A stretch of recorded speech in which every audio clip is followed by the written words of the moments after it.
Hello students, आज मैं आपको लघु कथा लेखन बता रही हूँ। 9th और क्लास 10th में आता है। इस साल तो 10th में ही आ रहा है। तो लघु कथा, जैसे इसका नाम है, लघु का मतलब होता है शॉर्ट और कथा का मतलब है कहानी, मतलब स्टोरी। ठीक है, तो शॉर्ट स्टोरी एक हमें लिखनी है।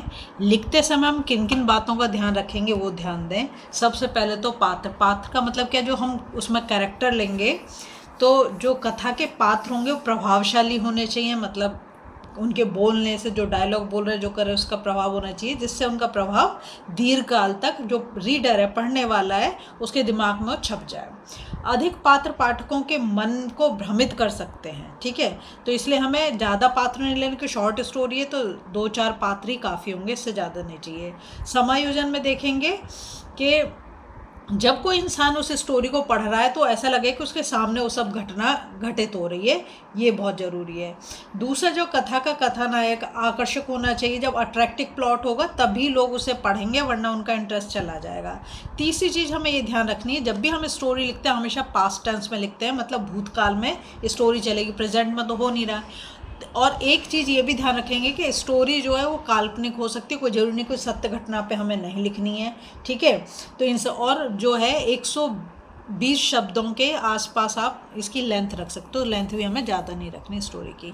अब 2 तरीके आ सकती है स्टोरी। एक तो हो सकता है तुम्हें कोई पिक्चर दे दी जाए, उस पर बोला जाए, या फिर पिक्चर ना दे के कुछ संकेत दे दिए जाए, तो भी हो सकता है कि संकेत दे दे। और कुछ भी ना दे, सिर्फ बोले कि तुम्हें एक लघु स्टोरी बनानी है, अपने मर्जी से तुम बनाओ। तो यहाँ पे मैंने एक स्टोरी बनाई है। उसका सबसे बढ़िया है कि मतलब टाइटल आपका बहुत ही आकर्षक होना चाहिए। जैसे मैंने चोरी लिखी तो पढ़ते ही मन में ये जिज्ञासा होगी, चोरी करी तो करी क्यों और किस चीज़ की चोरी करी। ठीक है, देखो स्टोरी क्या है। रामू सेठ लक्ष्मीकांत के यहाँ नौकरी करता है। ठीक है, ये रामू अलग है और सेठ लक्ष्मीकांत अलग है। दिन भर मेहनत करने के बाद भी उसे भरपेट खाना नहीं मिलता था।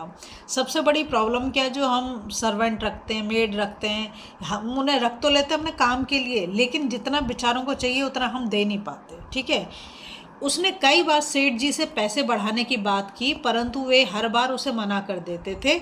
इस स्थिति में रामू वहीं पर काम करने को बाध्य था, क्योंकि उसके पास और कोई चारा नहीं था और कोई वो नहीं था जिससे वो अपना पेट भर सके। तो उसे लग रहा था चलो आधा पेट भर रहा है तो भी तो मतलब कुछ तो मिल रहा है। नौकरी छोड़ देने पर आधा पेट भोजन से भी हाथ धोना पड़ता।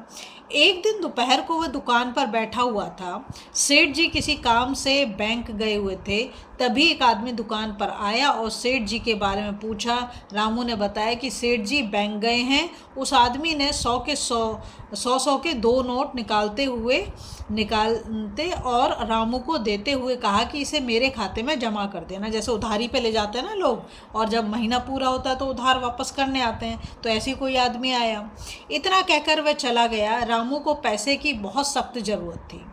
उसने वे रुपए अपनी जेब में रख लिए और सोचा कि 2-4 दिन में व्यवस्था करके वह पैसे जमा कर देगा। लेकिन शाम होते होते उसका मन खिन्न उठा। होता है ना, जब हम ईमानदार होते हैं तो कोई छोटी सी भी चीज़ अगर किसी की हमारे पास है तो हमारा मन तब तक नहीं मानता कि चलो भी पहले उसका काम कर दें, उसके बाद हम करेंगे।